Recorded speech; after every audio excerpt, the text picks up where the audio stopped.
ओम शांति। आज 10 जुलाई 2025 बाबा के महावाक्य है, मीठे बच्चे, देह अभिमान छोड़ देही अभिमानी बनो। देही अभिमानियों को ही ईश्वरीय संप्रदाय कहा जाता है। प्रश्न है, तुम बच्चे अभी जो सत्संग करते हो यह दूसरे सत्संगों से निराला है, कैसे?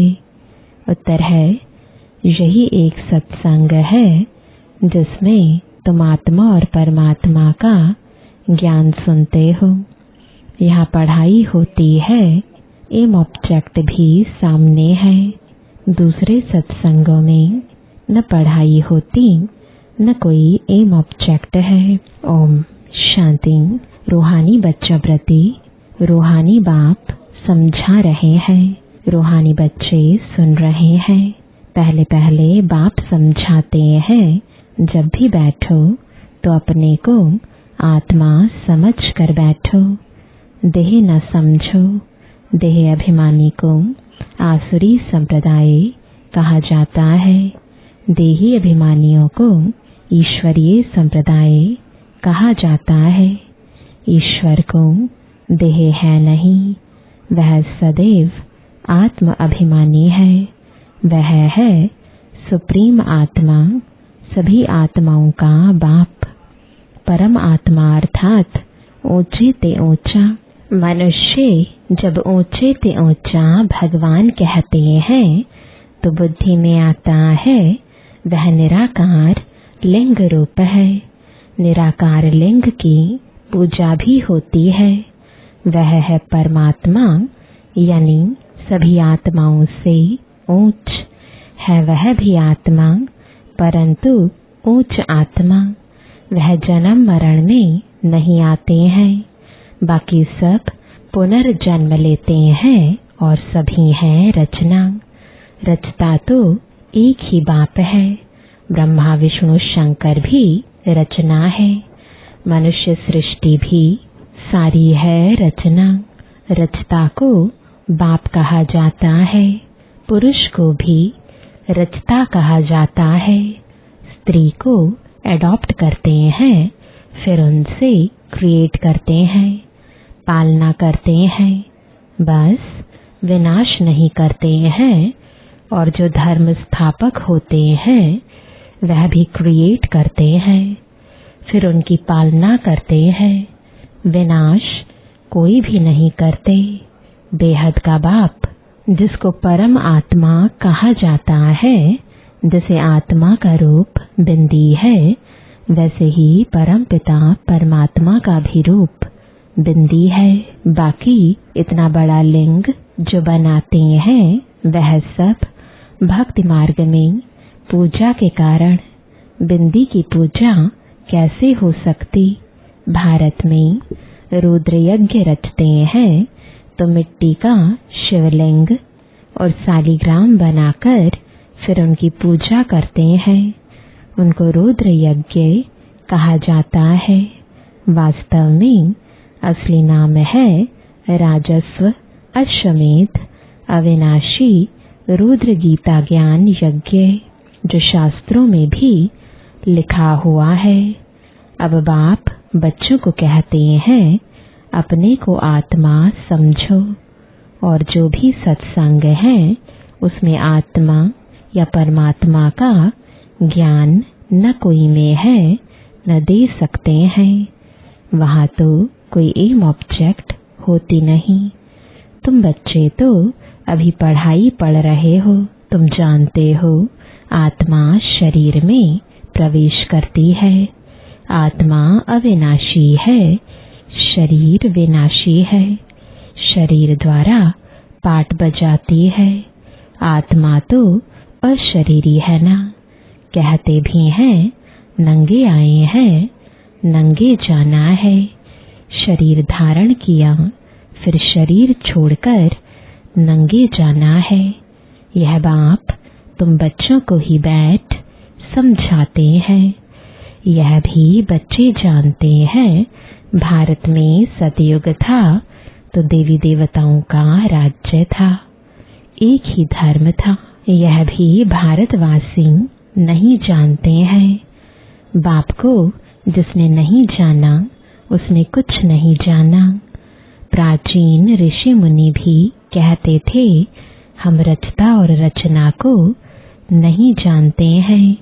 रचयिता है बेहद का बाप, वही रचना के आदि मध्य अंत को जानते हैं। आदि कहा जाता है शुरू को, मध्य बीच को।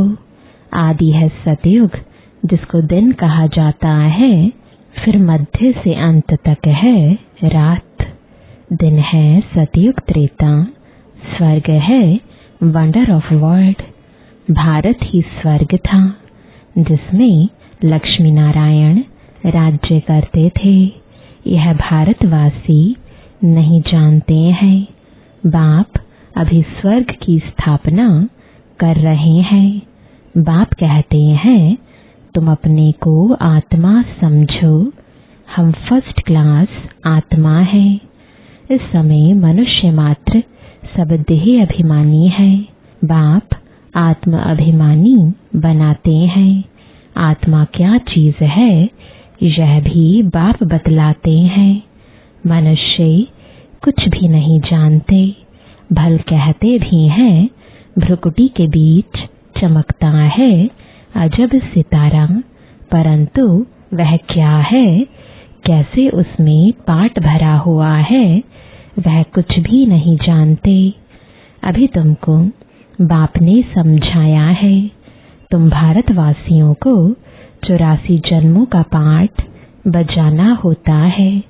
भारत ही उच्च खंड है। जो भी मनुष्य मात्र हैं उनका यह तीर्थ है।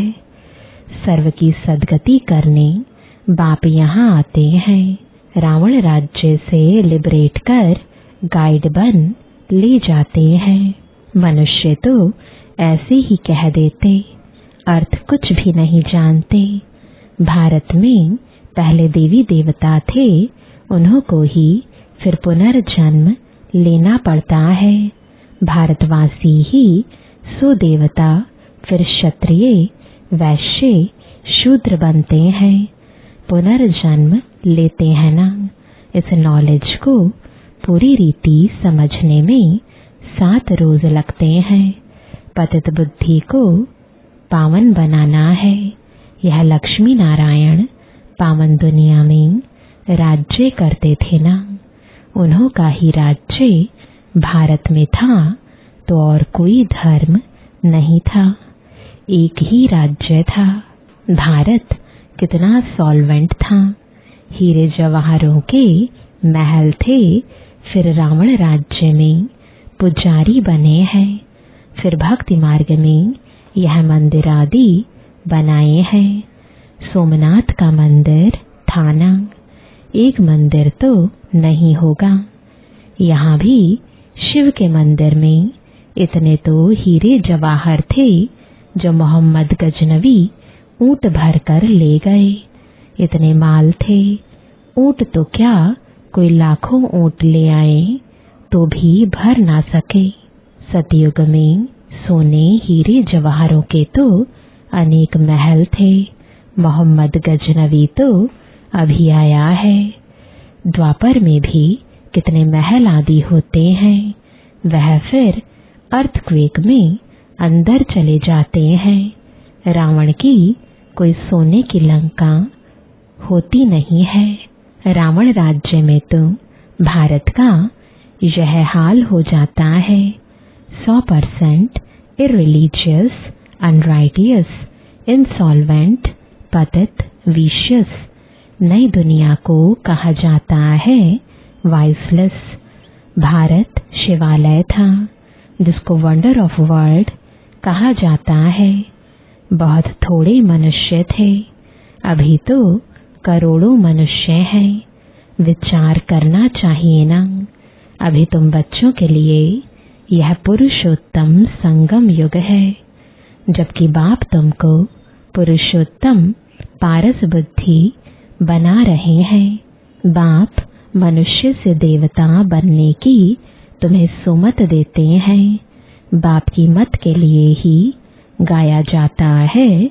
तुमरी गतमत न्यारी, इसका भी अर्थ कोई नहीं जानते। बाप समझाते हैं, मैं ऐसी श्रेष्ठ मत देता हूँ जो तुम देवता बन जाते हो।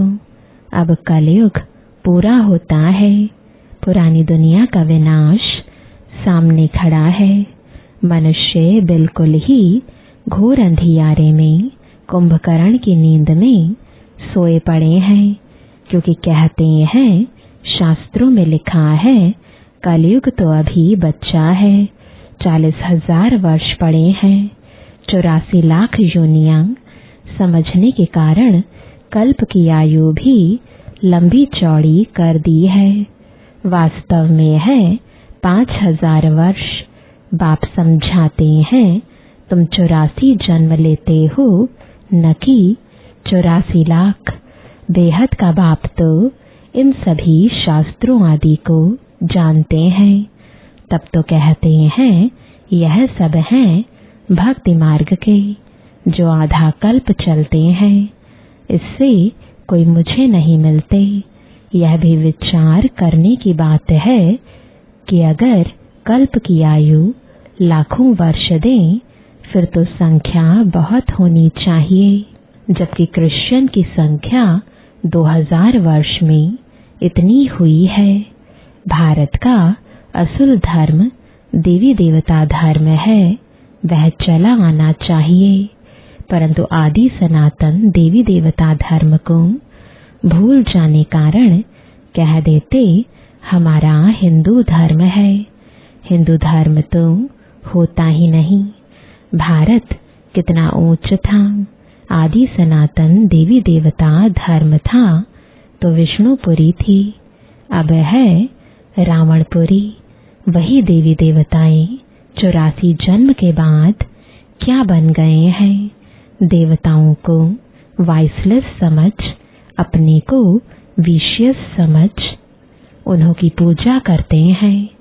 सतयुग में भारत वाइसलेस था, नई दुनिया थी, जिसको नया भारत कहते हैं। यह है पुराना भारत। नया भारत क्या था, पुराना भारत क्या है? नई दुनिया में भारत ही नया था, अब पुरानी दुनिया में भारत भी पुराना है। क्या गति हो गई है? भारत ही स्वर्ग था, अभी नरक है। भारत मोस्ट सॉल्वेंट था, भारत ही मोस्ट इनसॉल्वेंट है। सबसे भीख मांग रहे हैं, प्रजा से भी भीख मांगते हैं। यह तो समझ की बात है ना। आज के देह अभिमानी मनुष्यों को थोड़ा पैसा मिला तो समझते हैं हम तो स्वर्ग में बैठे हैं। सुख धाम स्वर्ग को बिल्कुल जानते नहीं, क्योंकि पत्थर बुद्धि है। अब उन्हें पारस बुद्धि बनाने के लिए 7 रोज की भट्ठी में बिठाओ, क्योंकि पतित है ना। पतित को यहाँ तो बिठा नहीं सकते, यहाँ पावन ही रह सकते हैं। पतित को अलाओ नहीं कर सकते। तुम अभी पुरुषोत्तम संगम युग पर बैठे हो। जानते हो बाबा हमको ऐसा पुरुषोत्तम बनाते हैं। यह सच्ची सत्यनारायण की कथा है। सत्य बाप तुमको नर से नारायण बनने का राजयोग सिखला रहे हैं। ज्ञान सिर्फ एक बाप के पास है, जिसको ज्ञान का सागर कहा जाता है। शांति का सागर, पवित्रता का सागर, यह उस एक की ही महिमा है। दूसरे कोई की महिमा हो नहीं सकती। देवताओं की महिमा अलग है, परमपिता परमात्मा शिव की महिमा अलग है। वह है बाप। श्री कृष्ण है देवता, सूर्यवंशी, सो चंद्रवंशी, सो वैश्यवंशी। मनुष्य हम सो का अर्थ भी समझते नहीं। हम आत्मा सो परमात्मा कह देते हैं। कितना रॉन्ग है। अभी तुम समझते हो कि भारत की चढ़ती कला और उतरती कला कैसे होती है। यह है ज्ञान, वह सब है भक्ति। सतयुग में सब पावन थे। राजा रानी का राज्य चलता था। वहाँ वजीर भी नहीं होता है, क्योंकि राजा रानी खुद ही मालिक है। बाप से वर्षा लिया हुआ है, उनमें अक्ल है। लक्ष्मी नारायण को कोई के राय लेने की दरकार नहीं है। वहाँ वजीर होते नहीं। भारत जैसा पवित्र देश कोई था नहीं। महान पवित्र देश था। नाम ही था स्वर्ग। अभी है नर्क। नर्क से फिर स्वर्ग बाप ही बनाएगा। अच्छा, मीठे मीठे सिकिलदे बच्चों प्रति माता पिता बाप दादा का याद प्यार और गुड मॉर्निंग। रूहानी बाप की रूहानी बच्चों को नमस्ते। रूहानी बच्चों की रूहानी बाप दादा को गुड मॉर्निंग और नमस्ते। धारणा के लिए मुख्य सार है। पहला, एक बाप की सुमत पर चलकर मनुष्य से देवता बनना है। इस सुहावने संगम युग पर स्वयं को पुरुषोत्तम पारस बुद्धि बनाना है। दूसरा, 7 रोज की भट्ठी में बैठ पतित बुद्धि को पावन बुद्धि बनाना है। सत्य बाप से सत्यनारायण की सच्ची कथा सुन नर से नारायण बनना है। वरदान है, हर खजाने को बाप के डायरेक्शन प्रमाण कार्य में लगाने वाले ऑनेस्ट व ईमानदार भव। ऑनेस्ट अर्थात ईमानदार उसे कहा जाता है जो बाप के प्राप्त खजानों को बाप के डायरेक्शन बिना किसी भी कार्य में नहीं लगाए। अगर समय, वाणी, कर्म, श्वास व संकल्प परमत या संग दोष में व्यर्थ तरफ गवाते हो, स्वचिंतन के बजाय परचिंतन करते हो, स्वमान के बजाय किसी भी प्रकार के अभिमान में आते हो, श्रीमत के बदले मनमत के आधार पर चलते हो, तो ऑनेस्ट नहीं कहेंगे। यह सब खजाने विश्व कल्याण के लिए मिले हैं, तो उसी में ही लगाना, यही है ऑनेस्ट बनना। स्लोगन है, ऑपोजिशन माया से करनी है, दैवी परिवार से नहीं। आज का अव्यक्त इशारा, संकल्पों की शक्ति जमा कर श्रेष्ठ सेवा के निमित्त बनो। सभी आत्माएं एक ही बेहद का परिवार है। अपने परिवार की कोई भी आत्मा वरदान से वंचित न रह जाए, ऐसे उमंग उत्साह का श्रेष्ठ संकल्प दिल में सदा रहे। अपनी प्रवृत्तियों में ही बिजी नहीं रहना। बेहद की स्टेज पर स्थित हो बेहद की आत्माओं की सेवा का श्रेष्ठ संकल्प करो। यही सफलता का सहज साधन है। ओम शांति।